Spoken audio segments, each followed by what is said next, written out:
శుభకార్యాలకు పూజార్ల కోసం వెతుకుతున్నారా? పూజారీస్.com లో అతి తక్కువ ధరలకే పూజార్లను ముందే బుక్ చేసుకోండి. వెంటనే కాల్ చేయండి. నమస్తే రమ్మగారు. నమస్తే జయ. రమ్మగారు, అదృష్టం దేంట్లో ఉంటుందండి? మన ఆలోచనలోనా, మన విధానంలోనా, ఎక్కడ వస్తువుల్లో. మన ఏ వస్తువులో ఉంటుంది? ఏమో చెప్పలేకపోతాను జయ. నిజంగా అలా చెప్పగలిగితే ఆ, అవే కొనేసుకుంటాం అవే కదా. కొనేసుకుంటాం. ఇది అదృష్టం అని చెప్తారు. పాల పిట్టను చూస్తే అదృష్టం. అవును. మా చిన్నప్పుడు గోరింకలు, 2 గోరింకలు జంట కనిపిస్తే మనం ఆ రోజు అనుకుని పని అవుతుంది. ఏదైనా అది కనపడంగానే ఒకటి అనుకుంటే జముడికాయ కనిపిస్తే అదృష్టం. ఏదో కనపడితే అదృష్టం. ఈ వస్తువులు పెట్టుకుంటే అదృష్టం. అదృష్ట గవ్వలు, అవును. తర్వాత అదృష్ట కాయిన్స్. ఆ ఫలానా కాయిన్ వచ్చాక ఆ టైంకి అది ప్రూవ్ అవుతుంది. అదే అదృష్టం ఇంకొకటికి అవ్వదు. వెదురు చెట్లు పెట్టుకున్నాం మా ఇంట్లో, ఆ తర్వాత బాగా కలిసి వచ్చిందని చెప్తారు. వైభవలక్ష్మి పూజ చేసాం, ఆ తర్వాత కలిసి వచ్చింది. సంతోషమాత పూజ చేసాం, ఆ తర్వాత పిల్లలు పుట్టారు. అదే సంతోషమాత అందరికీ ఫలించదు, అదే వైభవలక్ష్మి అందరికీ ఫలించదు. మొన్న ఈ మధ్య ఎవరో చెప్పారండి, ఏదో వినాయకుడి బొమ్మట ఎవరో ఫ్రెండ్స్ ఇచ్చారు, అది ఇంట్లో పెట్టుకున్న కానీ చాలా బాగుంది, నాకు భలే కలిసి వస్తుందని చెప్పారు. వాళ్ళకి గుర్తొచ్చింది. వాళ్ళకే కలిసి వచ్చింది. అదే వినాయకుడు నువ్వు తెచ్చిపెట్టుకున్నా, ఆ వినాయకుడినే తెచ్చిపెట్టుకున్నా, అలాంటి వినాయకుడినే పెట్టుకున్నా నీకు కలిసి రాకపోవచ్చు. పైగా ఈ కలిసి రావటం అనేది ఉంది చూసావు, అది ఏమన్నాలంటే మన నేతి బీరకాయలు నెయ్యి. నువ్వు కానీ నీకు కలిసి రావటం అనే పాయింట్ నీకు ఒకటి ఉంటుంది. మా ఇంట్లో ఏ గొడవలు లేకుండా ఉన్నాయి ఫలానా వస్తువు తెచ్చాక, మనకు అదే హాయ్. ఇంకోటికి డబ్బు వస్తుంది, వాడికి అదే హాయ్. డబ్బులుంటాయి, ఇంట్లో కొట్లాట్లు ఉంటాయి. ఇదేంటి మేము కొట్లాడుకుంటాం అనుకోడు వాడు, డబ్బే వాడికి ఇంపార్టెంట్. కొట్లాటలు సహజం. ఒక్కొక్కళ్ళకి ఆరోగ్యం బాగుపడుతుంది, అది వాళ్ళు అది అదృష్టంగా ఫీల్ అవుతారు. చూసావా, అదృష్టము రకరకాలు ఉంటాయి. అదృష్టం వచ్చే విధానాలు రకరకాలుగా ఉంటాయి. ఒకటికి ఫలించింది, ఇంకొకటికి ఫలించదు. చిన్న చందమామ కథ చెప్తాం, దీన్ని నమ్మద్దు. మీ అదృష్టం మీదే, మీ జాతకం మీదేలాగా. వాళ్ళకి కలిసి వచ్చిందని మనకు కలిసి వస్తుందని నమ్మబోకండి. తెచ్చుకొని చూడండి, కుదరలేదనుకో వదిలేయటమే, ఇంకోటి ట్రై చేయాలి మనం. ఈ కథ భలే బాగుంటుంది. మానస సరోవరం చుట్టుపక్కల అంటే హిమాలయాల్లోనట కొన్ని పల్లెలు ఉండేవి, ఇప్పటికీ ఉంటాయి కదా. వాళ్ళకి గోసంపద అధికంట. అడవి ఆవుల్ని తోలుకుంటూ వెళ్ళేవాళ్ళు. పచ్చిక బయళ్ళల్లో మేసొచ్చేవి. చలి తక్కువగా ఉన్న ప్రాంతంలో కాలంలో ఆవుల్ని బయటికి పంపించేవాళ్ళు అనమాట. అయితే ఏంటంటే హిమవత్ పర్వత ప్రాంతం అవటం వల్ల కామధేనువట వచ్చి ఆవుల్లో కలిసి మేత మేసేదట. కామధేను అంటే ఏది? స్వర్గంలో ఉంటుంది, లక్ష్మీదేవితో పాటు పుట్టింది, కోరిన కోరికలు తీర్చే ఆవు. చాలా విశేషమైనదిగా చెప్తారు. స్త్రీ ముఖం ఉంటుందని ఆవుకి, కనపడదు మనకేమి. అయితే ఈ మంద చూసినప్పుడు ఏదో కొంచెం ఎక్కువగా ఉన్నట్టు తోచేది, లెక్క పెడితే ఇంటికి వచ్చాక కనపడేది కాదు.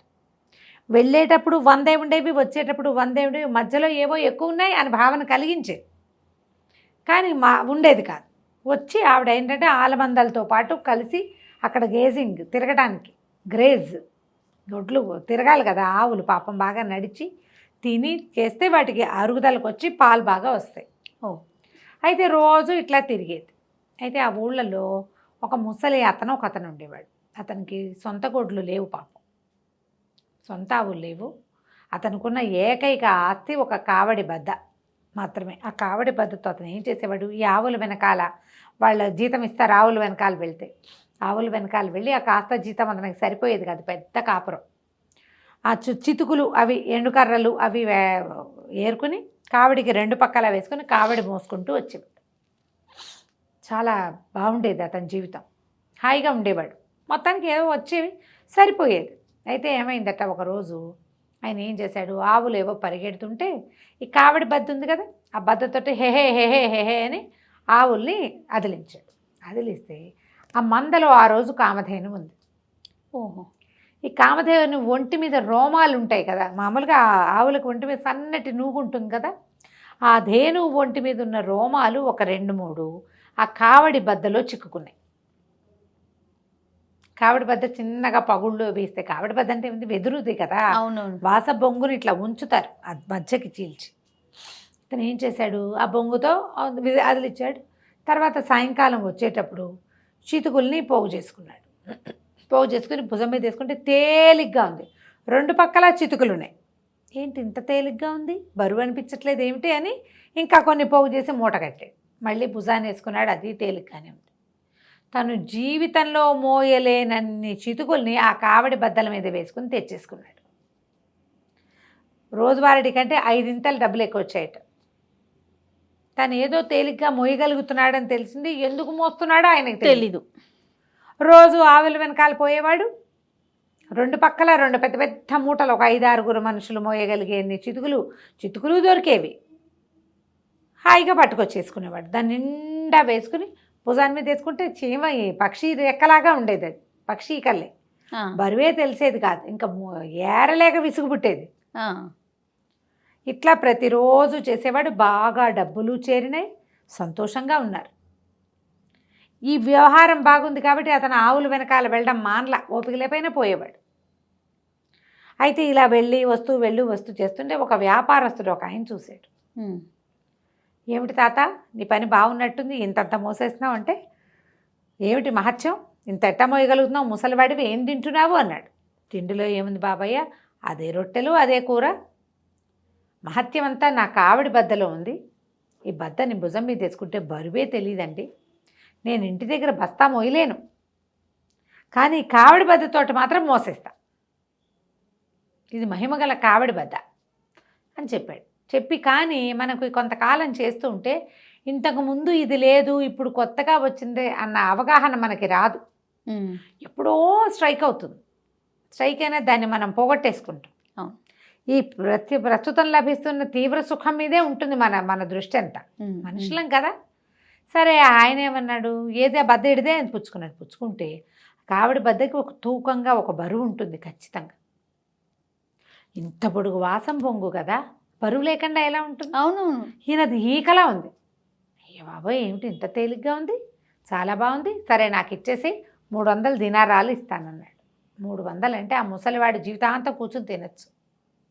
ఆయన ఏమనుకున్నాడు, ఇంత బరువు తక్కువగా ఉండే వస్తువుతోటి మరింతగా పనిచేయించవచ్చు పని వాళ్లతో అని చెప్పి తీసుకున్నాడు. కానీ చేశాడు. 300 చేతిలో పెట్టాడు. ఈ ముసలివాడు అప్పటికి 1-2 నెలల నుంచి బోళ్ళన్ని డబ్బులు దాచుకున్నాడు. ఈ 300 దానికి ఎడిషన్ అయింది. అతనికి తెలియదు. తన అదృష్టాన్ని తనే తెలియక 300కి అమ్మేశాడు. అయినా అతనికి అది ఎక్కువే.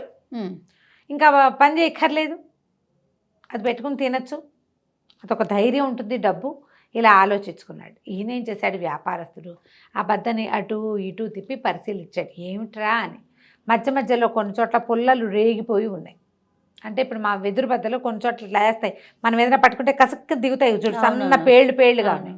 ఈయన ఏం చేశాడు, ఇంటికి వెళ్ళేటప్పుడు మధ్యలో ఎక్కడో ఒక వడ్రంగి పడి ఉంటే, అరే దీన్ని సన్నగా చిత్రికి పట్టి ఇవ్వని అది తీసి ఆ చేతిలో పెట్టాడు.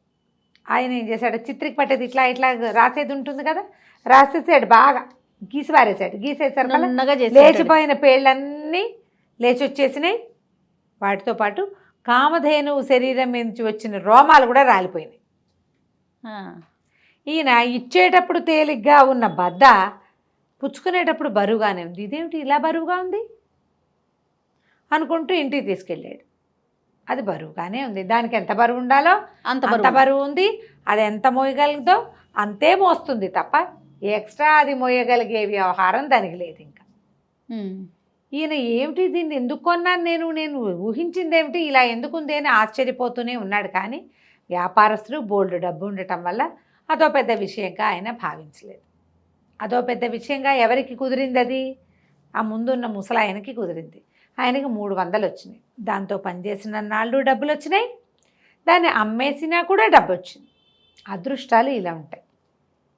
ఒకటి ఫలిస్తుంది, ఇంకొకటి ఫలించకపోవచ్చు.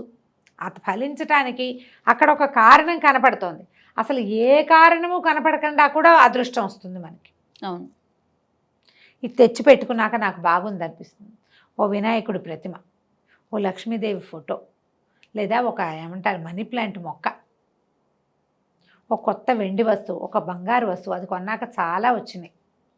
ఇలా అనుకుంటాం కదా. ఖచ్చితంగా ఎవరి అదృష్టం వారి అందే ప్రూవ్ అవుతుంది. ఇతరుల అదృష్టాలని అనుకరించద్దు, బాధపడద్దు, దానికోసం భయపడద్దు, బెంగపెట్టుకోవద్దు. మన అదృష్టం ఎందులో ఉంది అంటే ఆ టైంకి మన గ్రహస్థితిలో ఉంటుంది అంతే. వస్తువు ఒక వ్యాజమే. కలిసి వచ్చిన వస్తువులు, అచ్చొచ్చిన వస్తువులు అలా భావిస్తాం. అచ్చొస్తే మీకే అచ్చొస్తుంది, అచ్చొచ్చింది ఇంకోళ్ళకి ఇవ్వబోకండి. చక్కగా ఉంచుకోండి. తప్పకుండా. అంతే సంగతులు. నమస్తే రమ్మగారు. నమస్తే చెయ్యి.